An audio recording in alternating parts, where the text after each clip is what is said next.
सूबाई disaster management authority (PDMA) Sindh सूबे में मुतवक़ा मॉनसून बरसातनि ऐं तेज़ हवाउनि बाबति अलर्ट जारी कंदे समूरनि ज़िलनि इंतिज़ामिया, लाॻापियल इदारनि ऐं रेस्क्यू सर्विसिस खे हाई अलर्ट रहण ऐं अॻुवाट हिफ़ाज़ती उपाउ वठण जूं हिदायतूं जारी करे छॾियूं आहिनि।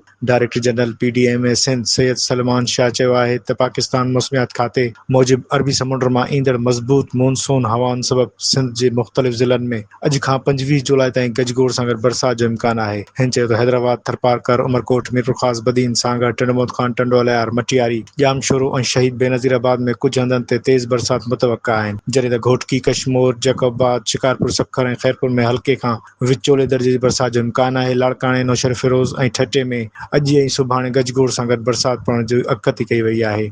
DG PDMA सैयद सलमान शाह हिदायतूं जारी कंदे चयो त तेज़ हवाउनि ऐं विॼ किरण सबबि कमज़ोर अॾावतुनि, बिजली जे थंभनि, सोलर पैनलनि ऐं बिलबोर्डनि खे नुक़सान पहुचण जो ख़दशो आहे। तंहिं करे लाॻापियल इदारनि खे हिफ़ाज़ती उपाउ वठण ऐं कंहिं बि हंगामी सूरतहाल खे मुंहुं ॾियण लाइ मुकमल तयारी रखण जी हिदायत कई वई आहे। सैयद सलमान शाह चयो त PDMA सिंध मॉनसून बरसातनि खे मुंहुं ॾियण लाइ मुकमल तौर अलर्ट आहे।